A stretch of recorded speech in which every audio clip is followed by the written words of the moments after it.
madame, bonjour monsieur, bonjour à toutes et à tous.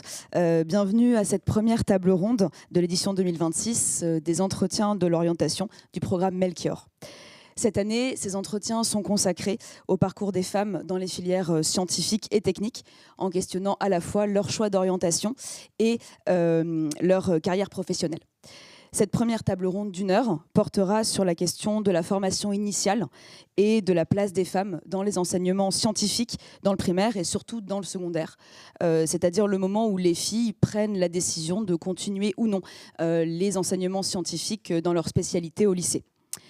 Lors de cette table ronde, avec les intervenantes et intervenants que je vais présenter dans un instant, nous proposerons un état des lieux de la situation actuelle, des évolutions récentes, suite notamment à la réforme du lycée de 2018.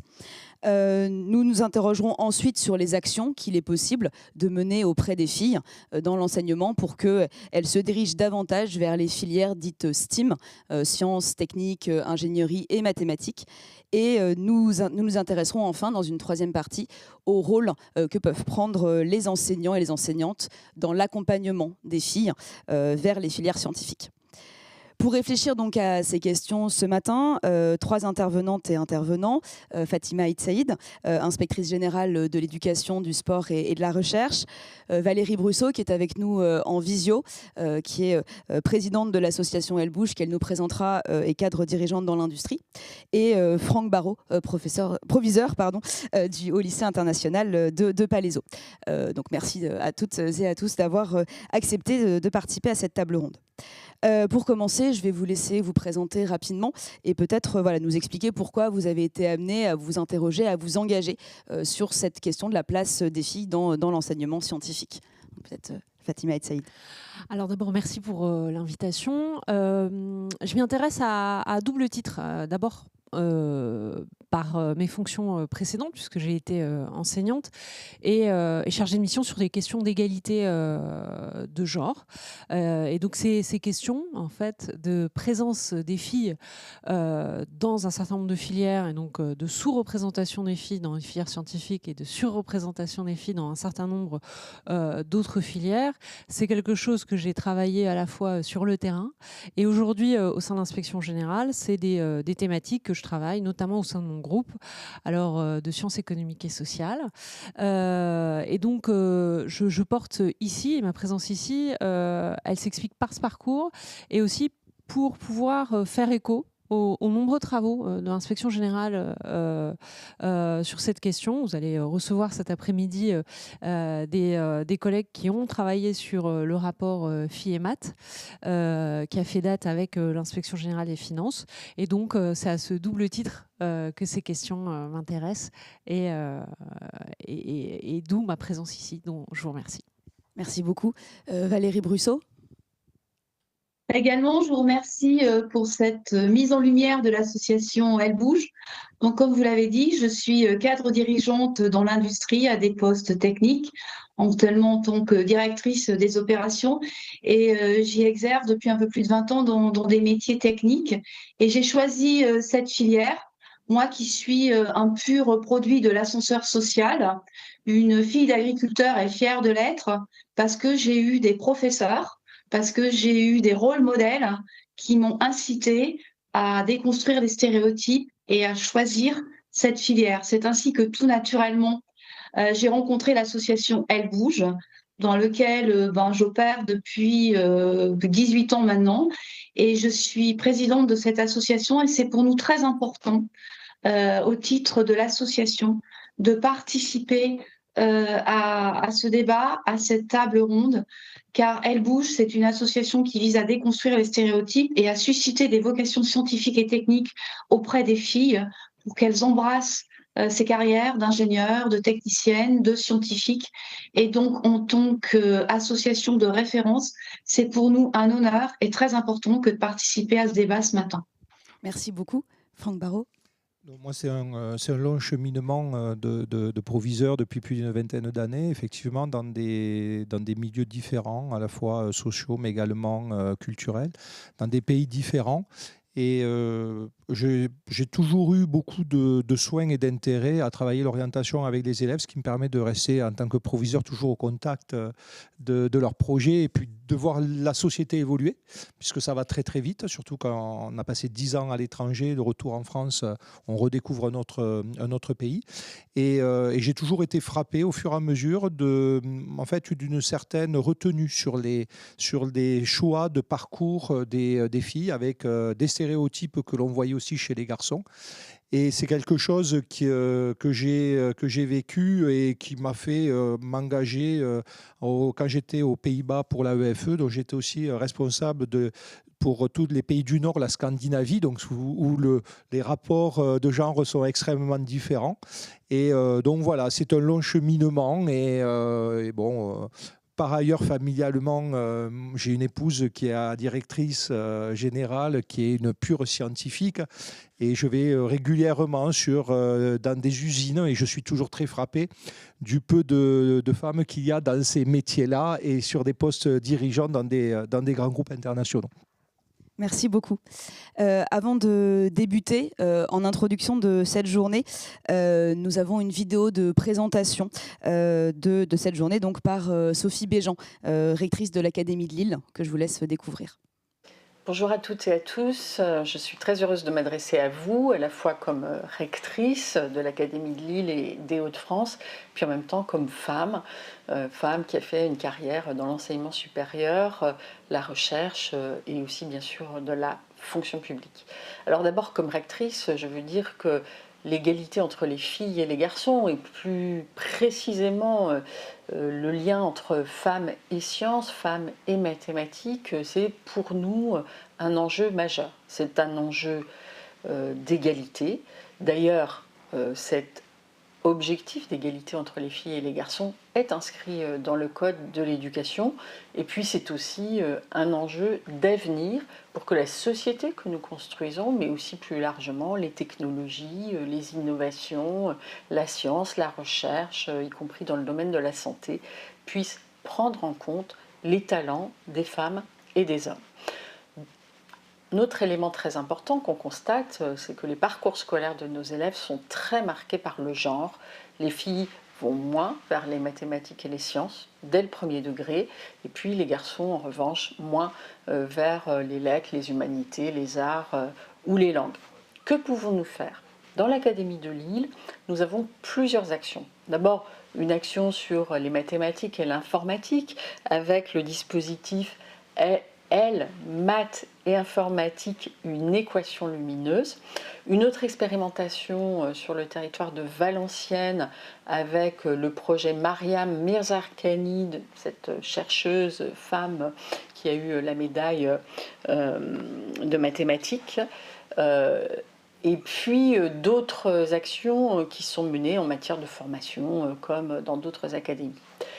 Il y a dans notre académie plus de 100 établissements qui sont labellisés égalité filles-garçons. Je tiens beaucoup à ce label parce que c'est une des propositions que j'avais portées dans le cadre du rapport que j'ai remis au ministre Jean-Michel Blanquer avec Claude Roiron, délégué ministériel à l'égalité filles-garçons, avec Jean-Charles Ringard, inspecteur général. Ce label existe désormais. C'est un moyen pour mobiliser de manière systémique dans nos établissements et agir et pour l'égalité en tant que valeur et pour l'égalité dans les parcours d'orientation de nos élèves. Et à ce titre, bravo à Melchior pour cette journée. Je suis très heureuse d'y participer à distance et très belle journée à toutes et à tous. Merci. Nous allons donc commencer par un état des lieux. Peut-être quelques mots. Le constat de la présence d'inégalités de genre à l'école n'est pas nouveau. Dès 1992, Christian Baudelot et Roger Establé dans Allez les filles montrent que malgré des performances scolaires supérieures, les filles choisissent des formations moins rentables sur le plan salarial et donc que les garçons, et donc plus souvent vont vers les filières littéraires. Dans la deuxième édition de l'école des filles, de 2004, Maryse Durubella montre le rôle de l'école dans la construction de la science comme masculine et parle du paradoxe, de l'enfermement dans le complexe de Cendrillon. D'un point de vue plus statistique, dans son état de l'école, publié tous les ans, la direction de l'évaluation, de la prospective et de la performance du ministère de l'Éducation nationale nous renseigne sur les différences de parcours scolaire entre les filles et les garçons. Donc cette prise de conscience, elle est ancienne, mais la situation semble se maintenir et donc voilà, nous, on va dresser un état des lieux de la situation en ce début des années 2020. Peut-être donc pour commencer, Fatima, pourriez-vous nous dresser un constat de la situation actuelle des inégalités filles-garçons à l'école, notamment en utilisant les statistiques effectivement du ministère de l'Éducation nationale? Alors c'est une vaste question en très peu de temps. Donc je vais essayer d'être synthétique et pour ça, j'aimerais mettre l'accent sur 2 idées. La première, c'est un paradoxe qui est que les filles réussissent mieux scolairement que les garçons. Ça, c'est une réalité qu'il faut marteler, y compris auprès des filles. Mais effectivement, elles sont moins présentes dans les filières scientifiques. Ça, c'est la première idée que je vais développer tout de suite. Et puis la deuxième idée, qui est importante là aussi pour battre en brèche cette idée qui est assez présente, qui serait de dire que la réforme du lycée aurait créé ces inégalités. C'est pas le cas. Les travaux montrent que ces inégalités d'orientation, elles existent depuis beaucoup plus longtemps que la réforme. Alors la première idée, les filles réussissent effectivement mieux. Il y a un très beau travail, effectivement, vous avez cité l'ADEP, mais qui est publié tous les ans sur le chemin de l'égalité filles-garçons et qui vient d'être publié par l'ADEP il y a quelques jours et qui est une synthèse d'un certain nombre d'éléments sur ces questions-là. Elles réussissent mieux, elles sortent moins souvent du système scolaire sans diplôme, elles sont beaucoup plus présentes au niveau dans les lycées, en terminale générale et technologique, vous avez 56% de filles. Elles sont beaucoup plus présentes dans l'enseignement supérieur. Donc ça, c'est une réalité en termes de performance scolaire. Et là, c'est pas la sociologue en vous que je rappellerai. Ça s'explique évidemment par des formes de socialisation genrée qui sont, on va dire, plus ajustées au cadre scolaire, en particulier. Mais il y a effectivement une meilleure réussite. Pour ce qui concerne les mathématiques, précisément les mathématiques, effectivement, on a des écarts qui se creusent très précocement. C'est-à-dire qu'il y a des travaux de l'Institut des politiques publiques, mais les travaux de l'ADEP le montrent, et des évaluations nationales. L'écart, il se creuse dès l'année de CP. CP, CE1, on voit un écart qui se creuse. Début de l'année de CP, il n'y a pas d'écart, voire une légère surperformance des filles en mathématiques. Et c'est au cours de l'année de CP, au début de CE1, que ces écarts se creusent. Et ces écarts se maintiennent en fait tout au long de la scolarité. Alors, là aussi, il y a des travaux de l'ADEP qui montrent qu'au moment du collège, il y a des progrès un petit peu plus marqué pour les filles et donc l'écart se réduit au niveau du collège et il se maintient au niveau du lycée. Pour les mathématiques, si on regarde les comparaisons internationales en sciences, les écarts entre les filles et les garçons en sciences sont vraiment extrêmement faibles en France.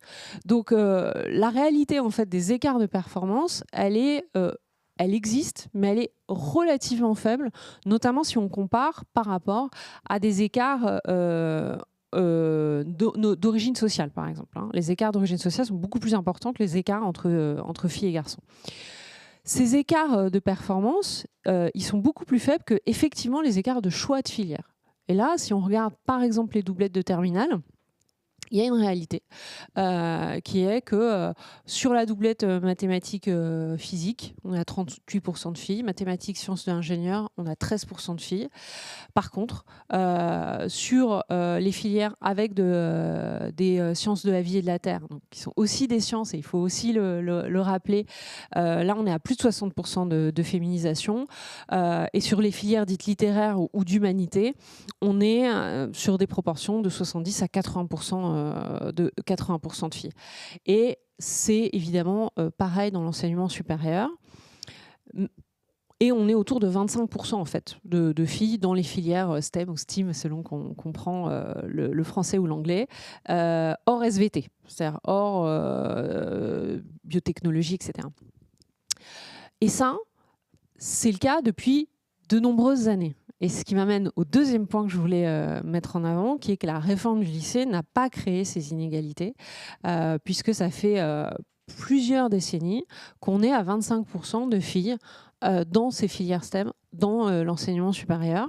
Elle crée en fait les choix de manière un petit peu plus précoce qu'ils ne l'étaient. Elle les rend sans doute plus visibles, et ça a eu le mérite de visibiliser cette question de manière forte, mais ce n'est pas la cause. Et donc là, on est vraiment dans cette idée que les écarts de performance sont faibles, mais les écarts d'orientation sont forts. Et c'est sans doute là-dessus, on en reparlera, j'imagine, qu'il va falloir réfléchir. Merci beaucoup.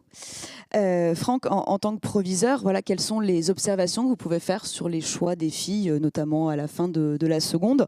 Est-ce que voilà, vous avez effectivement noté une permanence dans ces inégalités depuis le début de votre carrière? Oui, très, très clairement. Enfin, moi, je confirme sur un petit échantillon ce qui vient d'être dit.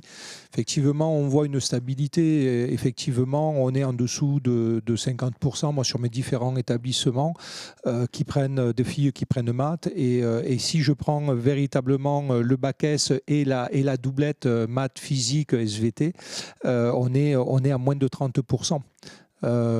Donc c'est pas quelque chose qui a évolué, en tout cas moi sur les 4 derniers lycées où j'ai été, qui est assez constant. Et effectivement, moi j'ai quand même la sensation pour avoir été dans des cités scolaires et à l'étranger, on est dès la petite section. Donc on voit véritablement aussi ces stéréotypes se construire.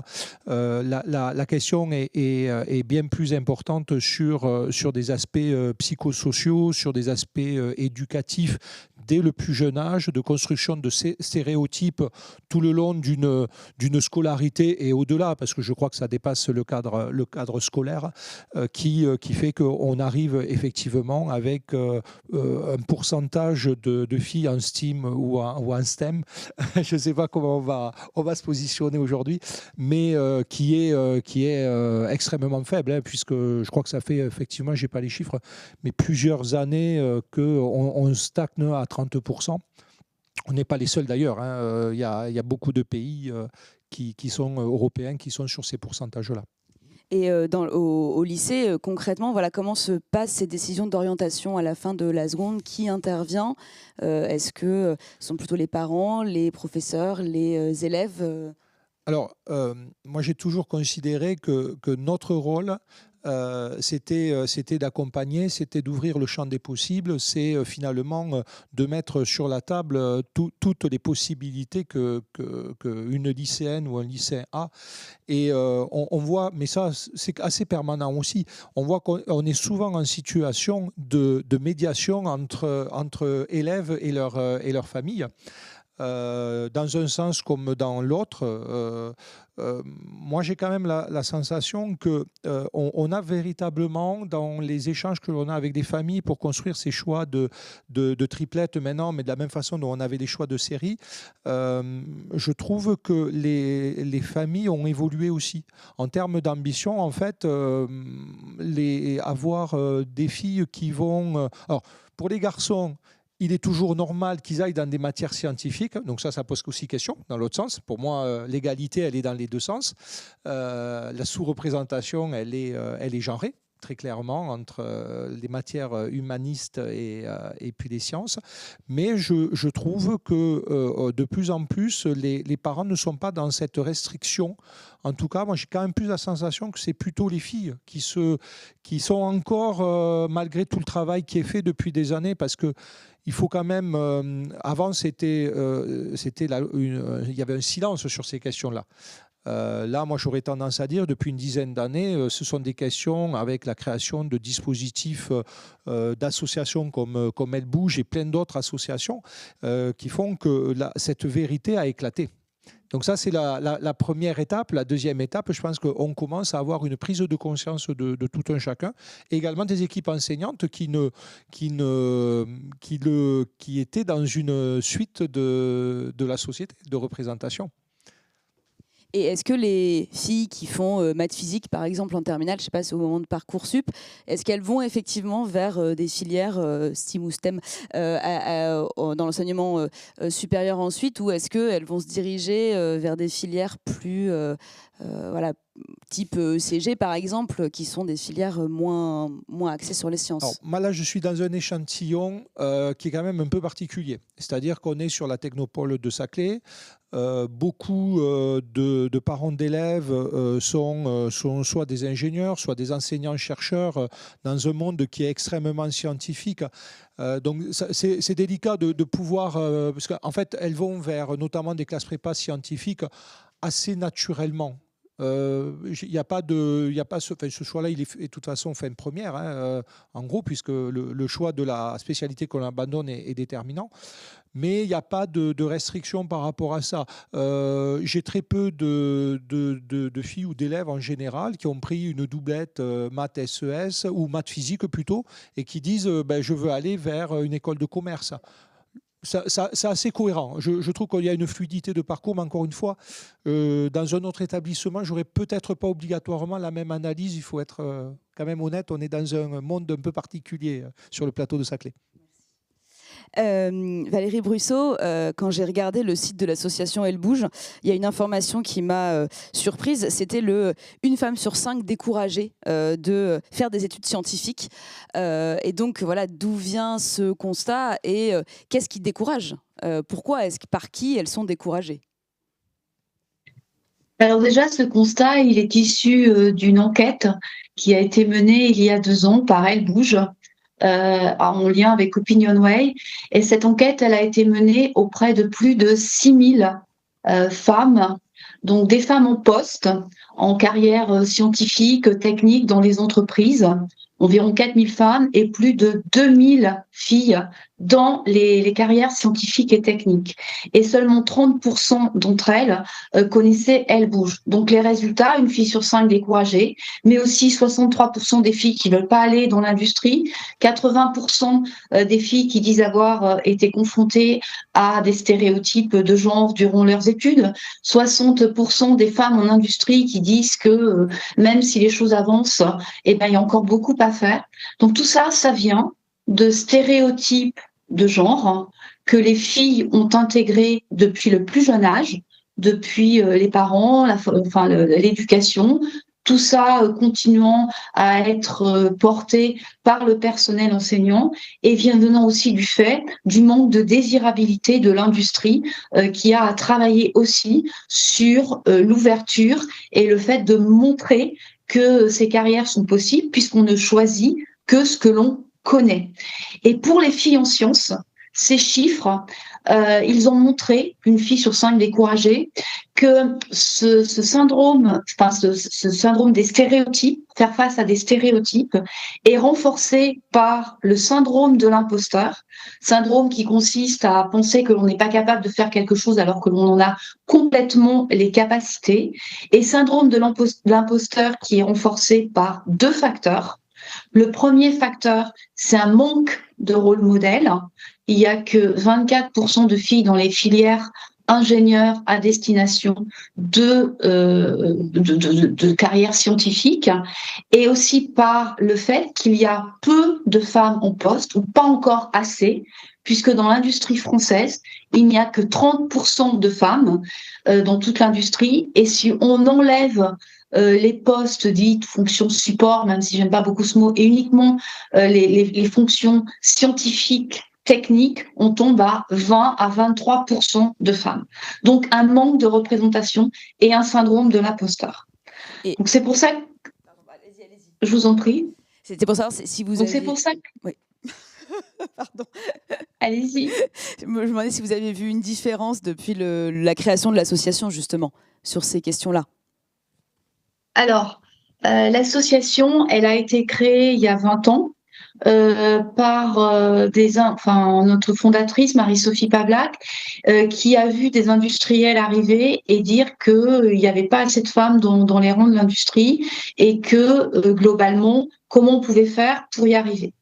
Donc, l'association Elle Bouge, c'est une association qui aujourd'hui regroupe près de 15 000 marraines, Donc, des marraines, ce sont des femmes en poste, scientifiques, ingénieurs, techniciennes, qui appartiennent aux 350 entreprises qui sont adhérentes à l'association Elle Bouge et qui viennent parler de leur métier depuis la primaire jusque dans le parcours supérieur, qui viennent expliquer combien ces métiers sont passionnants, qui viennent expliquer que ces métiers ne sont pas genrés, que les sciences sont accessibles, qui viennent montrer comment on travaille derrière un ordinateur, comment on monte dans une usine, comment on pilote un robot, comment on fait de l'intelligence artificielle, comment on crée une centrale nucléaire, comment on fait voler des missiles, des avions, des fusées, comment on crée des voitures. Donc elles viennent parler de leur métier, déconstruire ces stéréotypes afin de susciter des vocations scientifiques et techniques auprès des filles. Donc comment on a vu évoluer les choses? Bon, déjà, on voit quand même qu'il y a de plus en plus de facilité à ouvrir les portes et à aller vers les choses, puisque l'an dernier, l'association a touché près de 65 000 filles et on est en progression de 40% par rapport à l'exercice 2024. On voit que il y a aussi un momentum, c'est plus facile de déconstruire ces stéréotypes et de parler aux parents. Donc, par exemple, on fait des interventions dans le primaire, dans des classes de CE2, CM1, où les marraines viennent parler, expliquer qu'il n'y a pas de métier de fille, il n'y a pas de métier de garçon, il y a des métiers tout court.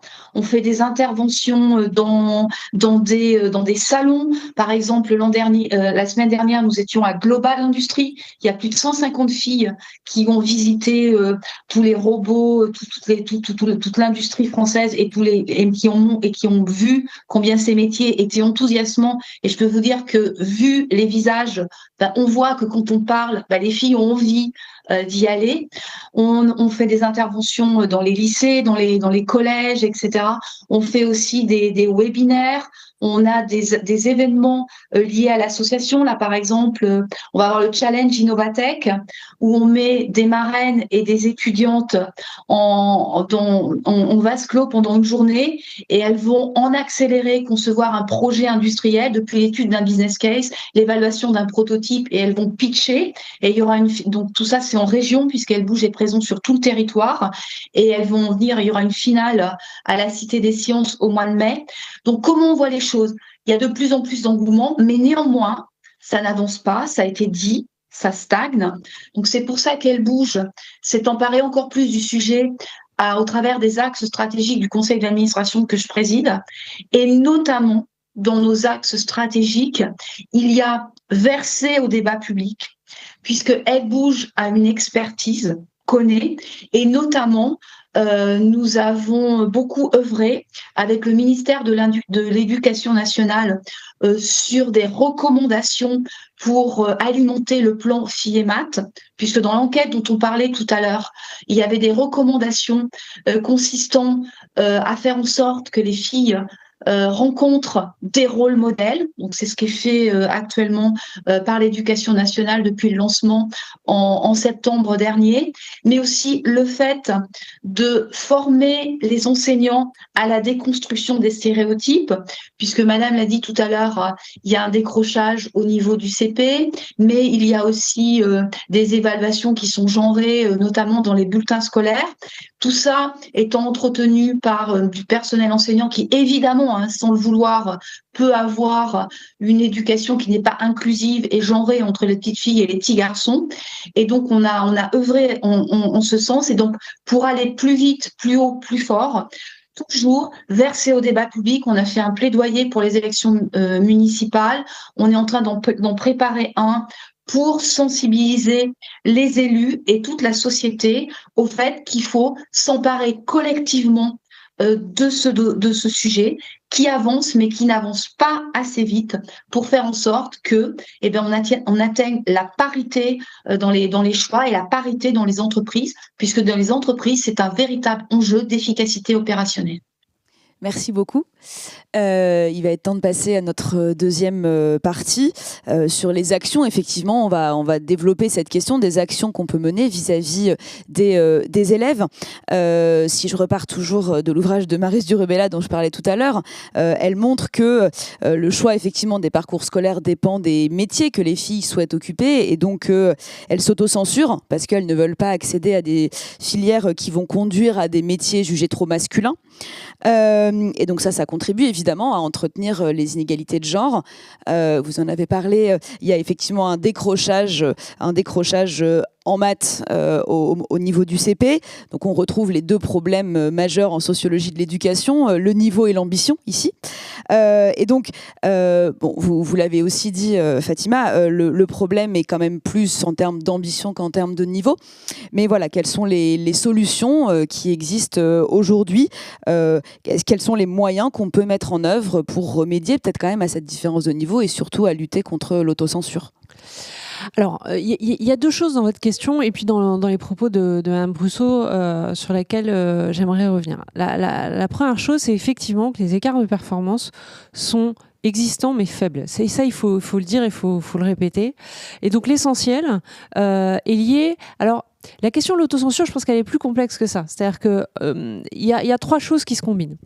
La première chose, c'est la question de la confiance. En fait, l'autocensure, ça responsabilise les femmes et les filles, alors que la réalité, elle est un petit peu plus complexe que ça. C'est-à-dire que quand on regarde les travaux internationaux, notamment les travaux de l'OMS, par exemple, sur les questions de confiance des adolescents, ce qu'on constate, c'est que le niveau de confiance des adolescents est décroissant dans le temps. Ça, c'est vrai pour tous les adolescents, mais c'est encore plus vrai pour les filles. Et l'étiage, il se fait à 15 ans, 15-16 ans, c'est-à-dire au moment des choix d'orientation. Donc, il y a un vrai sujet de confiance. Et donc là, les travaux de l'inspection générale, vous avez pensé que je fais... mais voilà, j'assume. Il y a un travail, l'inspection générale, des collègues qui ont mené un travail sur les compétences psychosociales et notamment le sentiment d'efficacité personnelle.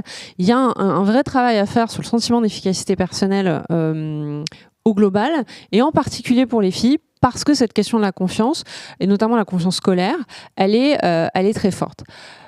Et c'est encore plus vrai en mathématiques. Et ça, c'est les travaux de l'ADEP. Je parlais de la synthèse récente qui est parue, qui montre que le niveau de confiance en mathématiques des filles est beaucoup plus faible que le niveau de confiance en mathématiques des garçons, y compris à niveau semblable. Donc là, il y a un travail sur la confiance. Il y a un deuxième travail, effectivement, on l'a dit, sur les stéréotypes, mais je préciserai les choses.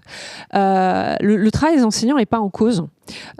C'est des stéréotypes qu'on a tous. C'est-à-dire les élèves ne sont pas dénués de stéréotypes, etc. C'est de la socialisation genrée. Bon, c'est pas à vous que je vais l'apprendre. Les parents, les familles sont pas dénués de stéréotypes et effectivement les enseignants aussi. Mais le fait est que en formation initiale, en formation continue, on a quand même beaucoup avancé sur ce travail de sensibilisation autour des pratiques pédagogiques. Il y a évidemment c'est encore en cours de déploiement, il y a encore des choses, mais voilà, il y a effectivement un travail sur les stéréotypes. Et puis, il y a un troisième levier, troisième réflexion à avoir, c'est vraiment sur un écosystème plus global. Il y a la question des pratiques en classe, des pratiques pédagogiques, mais il y a aussi la question du sens. Vous l'avez dit, le sens des filières. Il y a un très beau travail récent du CEPREMAP là-dessus, sur les raisons des choix en fait, de filières. Et en fait, ce qu'on constate, et ce que les travaux de recherche montrent, c'est que quand la filière ne prend pas sens pour les filles, elles n'y vont pas. C'est-à-dire un sens en termes d'utilité sociale, elles n'y vont pas. Et les garçons, davantage, et là aussi ça s'explique par des socialisations genrées, etc., vont davantage aller parce que le poids de la réussite matérielle est plus important sur les garçons. Et donc, dans leur choix d'orientation, dans leur choix de filière, les questions de rémunération, de réussite matérielle vont être beaucoup plus importantes. Et cet élément, il est prouvé par ce qu'on appelle le paradoxe genré international, dont vous avez parlé. Dans les pays du Nord, qui sont pourtant égalitaires, on ne peut pas dire qu'en termes d'égalité femmes-hommes, les pays scandinaves sont en retard. Et bien pourtant, ils ont exactement le même problème que nous, c'est-à-dire une sous-représentation des filles dans les filières STEM ou STEAM. Et donc, parce qu'il y a une plus grande importance donnée au goût individuel, etc. Alors que dans les pays du Sud, un certain nombre de pays du Sud, relativement peu égalitaires pour certains, en ce qui concerne le droit des femmes et l'égalité femmes-hommes, on a plus de 50%, voire 60% de femmes ingénieurs dans des filières STEM et STEAM. Pourquoi ? Parce que dans ces pays, il y a le poids de la réussite et de la mobilité ascendante va être très forte pour les familles et elles vont pousser les filles qui scolairement réussissent mieux à se diriger vers ces filières-là, et les filles elles-mêmes vont y trouver du sens. Le sens d'une forme d'ascension qui prend sens dans le cadre de la société. Donc c'est le troisième point, c'est beaucoup plus global, et ça se comprend aussi dans un écosystème global. On donne beaucoup de poids à l'école, alors qu'il faudrait travailler plus globalement. Voilà. Merci. Franck, comment est-ce que le plan Filles et Sciences, dont on a commencé à parler, se déploie concrètement dans les lycées depuis septembre ? Alors, il se déploie depuis septembre, mais dans beaucoup d'endroits bien avant. Il se déploie sur des actions effectivement de présentation, de témoignages, de rôle modèle pour essayer de finalement visualiser que c'est possible. Enfin, je crois que c'est ça aussi, c'est à un moment donné la réalisation que rien n'est fermé, que tout est possible. Ensuite, nous on le déploie également avec la création depuis 3 ans d'un cycle pluridisciplinaire d'enseignement supérieur sur lequel on réunit trois partenaires qui sont les plus performants dans leur domaine, à savoir l'Institut Polytechnique de Paris, l'Université Paris-Saclay et HEC, où on a 50% de candidates sur Parcoursup et 50% d'étudiantes qui choisissent la formation, sur lequel effectivement on fait un travail un peu plus particulier avec les directions de la diversité, parce que effectivement ce décalage, on l'a vu. Un exemple très concret, à niveau équivalent en mathématiques, des étudiantes, ce qui est aussi intéressant, ça vient d'elles, nous ont dit, c'est quand même surprenant, on a à peu près entre 1 et 1,5 point de différence avec des garçons. Alors, eux n'avaient pas connaissance de dossier Parcoursup. Moi, j'ai eu connaissance, donc on a vraiment fait une étude comparative. Et effectivement, on a choisi, avec la direction de IP, de les inclure dans un stage de coaching, en fait, de reprise finalement de confiance. Et on a assisté également qu'il y avait une difficulté potentielle plus présente chez les filles que chez les garçons sur le fait d'être dans une démarche scientifique à essayer. Les filles essayent peut-être moins facilement que les garçons. Et ça, c'est important. Autre aspect qui est plus sur des questions psychosociales, on parle beaucoup, et c'est une réalité du terrain et statistique, de stress chez les lycéens et notamment chez les lycéennes. Moi, là-dessus, je crois qu'il y a quand même une vraie difficulté. C'est pour ça que l'école, c'est une chose, mais l'école ne peut pas systématiquement tout régler. Elle est aussi le réceptacle d'une société. Je reviendrai sur les chiffres de différences culturelles parce que moi, les chiffres que j'ai vécus à l'étranger sont assez prégnants là-dessus. Mais effectivement, on demande beaucoup plus aux filles. C'est-à-dire qu'on est dans quelque chose qui est complètement paradoxal, c'est-à-dire que les jeunes femmes doivent rester ce qu'elles sont et on voit la portée des réseaux sociaux avec des idées mais complètement réactionnaires qui perdurent et en même temps elles doivent être l'égale des hommes et aller ne rien s'interdire. Donc en fait, on fait peser sur les filles finalement une responsabilité qui est extrêmement complexe. Et c'est pour ça que moi, sur les actions, alors concrètement, je ne souhaite pas que des actions s'adressent uniquement aux filles. Parce que je pense que si on veut faire bouger la société en même temps que toutes les actions dont on a parlé, je crois qu'il faut aussi éduquer les garçons. Finalement, pour éviter que ces stéréotypes aient la vie dure. Donc je crois qu'il faut vraiment intervenir, la situation est très complexe, et il faut intervenir sur vraiment des choses très différentes. Donc des actions comme ma thèse en 180 secondes, où des jeunes femmes présentent leur sujet de thèse scientifique, ou des actions de découverte qu'on peut avoir avec des chercheuses dans les différentes écoles. On veut que ça se fasse aussi avec des garçons pour finalement faire évoluer en profondeur la société. Donc, en fait, on doit agir à court terme, à moyen terme et à long terme. Si on évite une de ces dimensions-là, je pense que ça ne sera pas suffisamment important pour donner la confiance aux filles et également faire évoluer plus profondément les stéréotypes sociaux. Merci beaucoup. Valérie, on va revenir un peu sur les actions de l'association Elle Bouge. Et je me demandais notamment qu'est-ce qui déclenchait une intervention, entre guillemets, de l'association. Est-ce que c'est le lycée? Est-ce que c'est les professeurs masculins, féminins qui vous contactent? Et voilà, comment vous choisissez quel type d'intervention en fait, vous allez faire dans les écoles ou dans les lycées? Alors tout d'abord, Elle Bouge a un ministère de tutelle parmi ces 6 ministères qui est le ministère de l'Éducation nationale, et nous avons aujourd'hui 5000 personnels enseignants qui travaillent avec nous, dont 70% de femmes. Donc en fait, il y a un calendrier national qui est mis à disposition par Elle Bouge, et donc ce sont les enseignants qui inscrivent leur classe à ces différents types de manifestations. Alors dans les manifestations, il y a les interventions primaires où je rejoins monsieur. On intervient sur toute la classe, filles et garçons, parce que ce n'est qu'ensemble que nous arriverons à déconstruire ces stéréotypes. Donc, on les fait jouer à un jeu pour montrer que les métiers ne sont pas genrés. Ensuite, on sépare les petites filles et les petits garçons.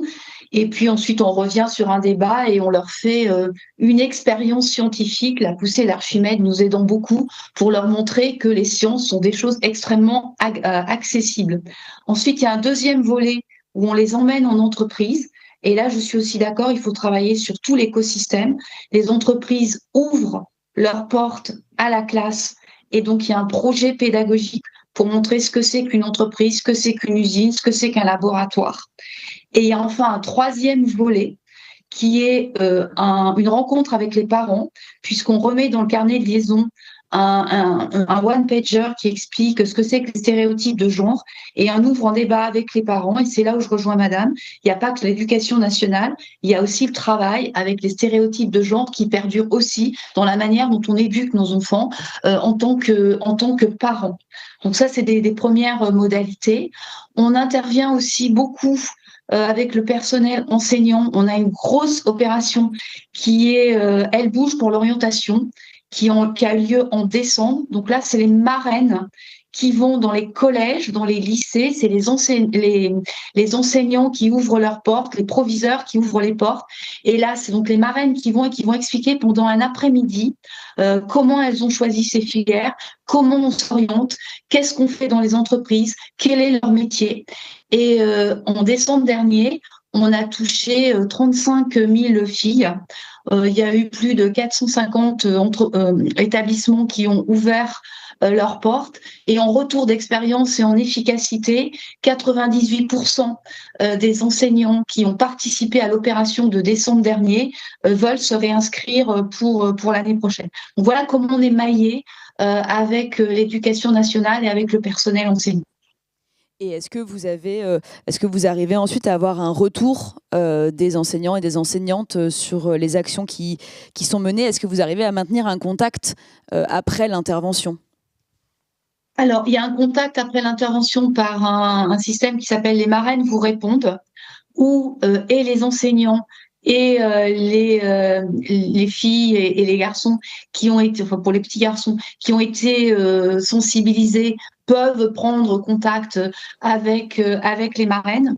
Alors, en termes d'efficacité, on a lancé une enquête qui est en cours actuellement, puisque Elle Bouge va fêter ses 20 ans au mois de juin prochain. Donc, il y a une enquête en cours, notamment axée sur le personnel enseignant. Donc, je vous invite à aller sur le site de l'association. Ça prend 5 minutes pour répondre. Et on va faire une mesure d'efficacité de notre mission sociale qui va être ciblée sur l'efficacité auprès des personnels enseignants. Donc, je vous en dirai un petit peu plus. Je ne vote pas en touche au mois de juin prochain sur l'enquête qui est en cours. Merci beaucoup. Je regarde. Pour l'instant, j'ai une question sur la référence de l'étude internationale dont vous avez parlé. Alors, sur le paradoxe genré, il y a des travaux, il y a beaucoup de travaux sur le site de la chaire Femmes et Sciences de Paris-Dauphine, et notamment un article sur ce paradoxe genré international qui est très éclairant. Merci beaucoup. Donc, il nous reste à peu près un quart d'heure. Donc, pour l'instant, il n'y a pas énormément de questions. Pour parler du dernier volet, donc quand même plus sur la question des enseignants. Valérie, vous en avez parlé. Il y a effectivement une note qui vient de paraître en janvier dernier où Pauline Charousset et Marion Monet montrent sur l'analyse de plus de 600 000 bulletins d'élèves de terminale scientifiques notamment, que pour les matières scientifiques, il y avait des éléments genrés dans ce qui est écrit sur les bulletins. Les filles sont plutôt encouragées pour leur sérieux, pour leur travail. Les enseignants et enseignantes vont plutôt pointer l'immaturité chez les garçons. Et à niveau égal, les enseignants peuvent avoir tendance à insister sur les lacunes des filles et sur les aptitudes des garçons. Tout en, les autrices notent que ça n'a pas d'incidence sur le choix d'orientation dans l'enseignement supérieur ensuite. Mais voilà, les stéréotypes de genre sont présents chez les enseignants et les enseignantes. Je plaide coupable aussi, je fais de plus en plus attention, mais je me rends bien compte que depuis le début de ma pratique, j'ai évolué là-dessus. Et donc, il y a deux questionnements. Quelles sont la présence de ces stéréotypes de genre, effectivement leurs conséquences, et les pistes de réforme envisagées. Valérie Brousseau, je vais continuer avec vous. Vous en avez parlé, quelles sont les recommandations faites par Elle Bouge sur ces questions de formation des enseignants, et voilà, est-ce que il y a quelle différence entre les formations qu'on peut donner aux enseignants et enseignantes et celles peut-être dans le monde de l'entreprise sur ces questions-là, puisque vous avez aussi la casquette entre guillemets de cadre dirigeante dans l'industrie. Alors effectivement, l'une des mesures phares que porte Elle Bouge dans son plaidoyer, c'est effectivement de sensibiliser, de former et le personnel enseignant et les entreprises.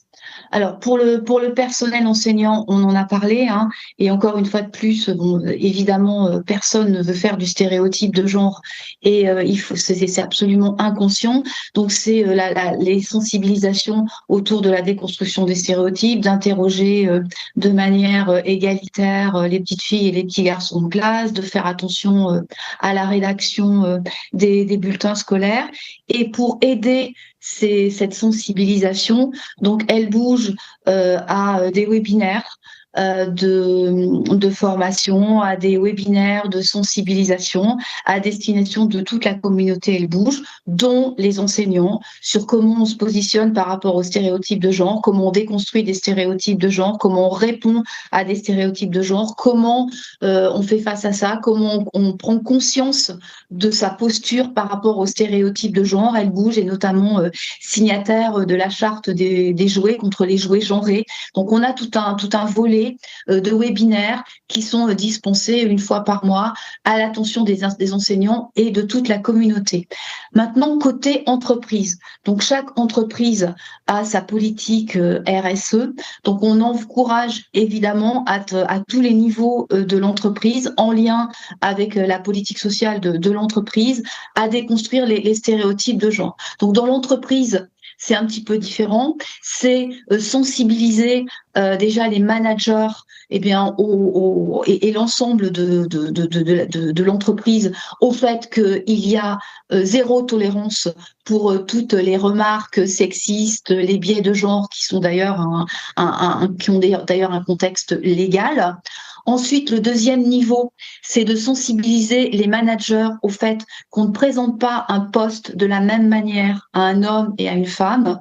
Une femme, par rapport à la confiance en soi dont on a parlé, par rapport au syndrome de la bonne élève, va avoir beaucoup plus de réticence à accepter un poste si elle n'est pas certaine de cocher l'ensemble des cases du poste, alors qu'un homme va aller plus naturellement à accepter un poste, même s'il est conscient du fait qu'il a des marges de progrès sur certains aspects du poste.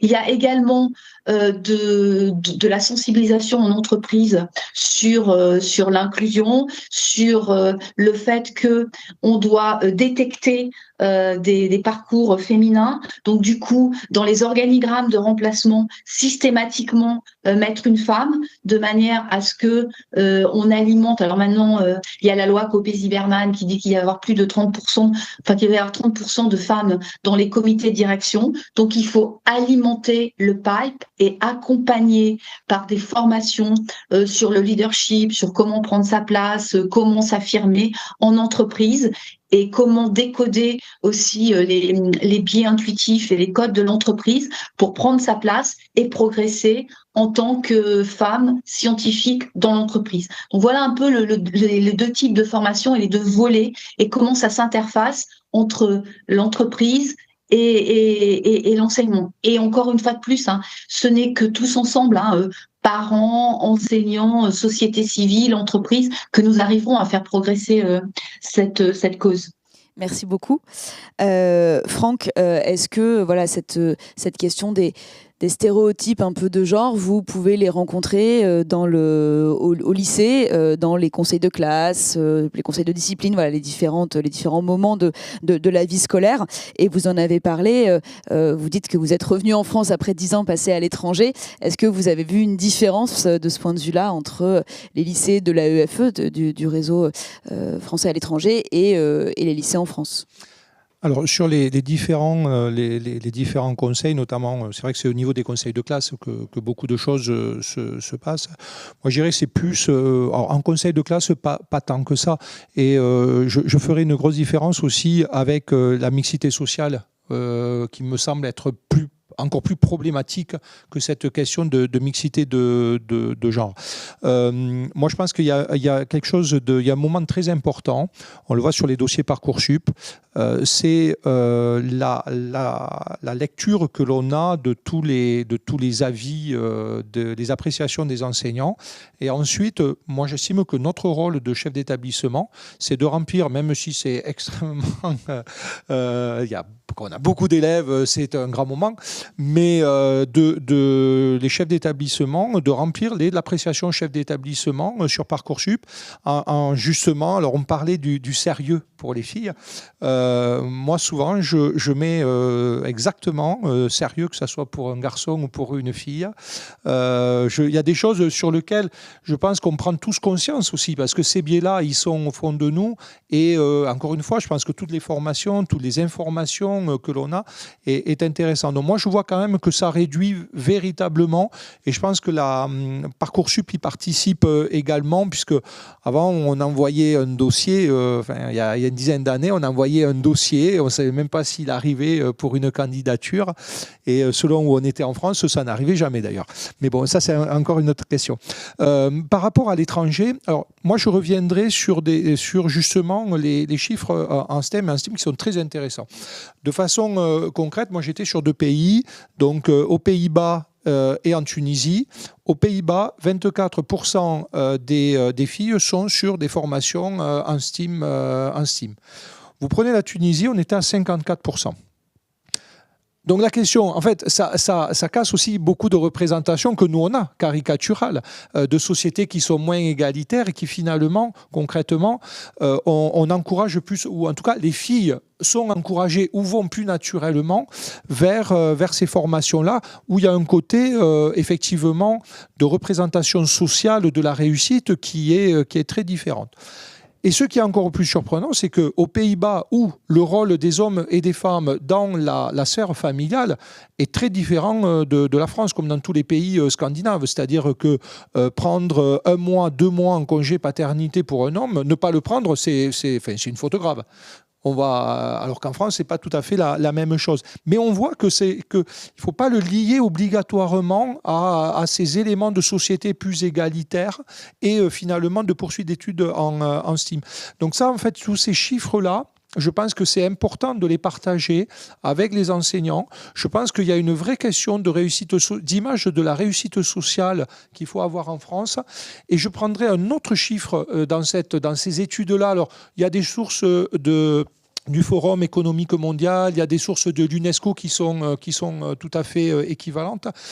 Si vous prenez Singapour, qui est souvent vu comme le modèle de la réussite de l'éducation aux mathématiques, donc basé sur du concret, Singapour, il est à juste au-dessus de 20% des filles dans les formations en STEAM ou en STEM.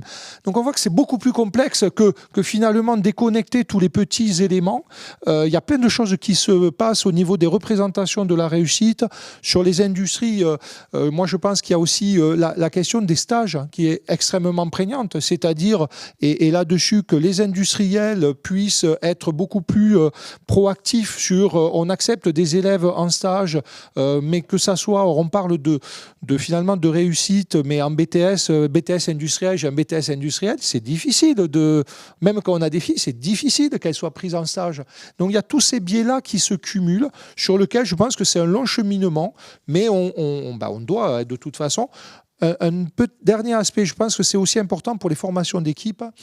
On va basculer de plus en plus vers de l'enseignement par compétences. On sait qu'il y a 5 grandes compétences, la créativité, il y a tout un... à partir du moment où on va commencer à sortir de la logique disciplinaire à une logique de compétence, la compétence, les genres sont moins genrés que finalement une discipline. Et je pense que petit à petit, en allant vers du développement de la créativité, qui est souvent vu chez les filles, or la créativité dans les matières scientifiques, elle est fondamentale, on en a besoin dans les industries, je pense qu'on arrivera aussi petit à petit à faire basculer et à finalement grignoter, pour les faire disparaître ces stéréotypes. Mais c'est vrai que ça sera un très long chemin. Merci beaucoup. Fatima, pour les 3 minutes qui nous restent, effectivement, vous l'avez dit, la formation des professeurs, elle est centrale dans le dernier rapport de l'IGESR Filles et Sciences. Et donc, qu'est-ce qu'on peut dire aujourd'hui du déploiement de cette pédagogie égalitaire dans les lycées? Et puisque j'ai une question là-dessus aussi pour les professeurs et aussi pour les psychologues et conseillers d'orientation de l'éducation nationale. Alors, le fait est... Alors, il y a 2 choses. D'abord, on est dans un cadre national pour l'égalité filles-garçons qui existait avant, en fait, le plan filles et maths décidé par la ministre Elisabeth Borne. Donc, ça s'inscrit dans tout un ensemble de dispositifs qui existaient déjà précédemment. Et sur la formation initiale, ça fait...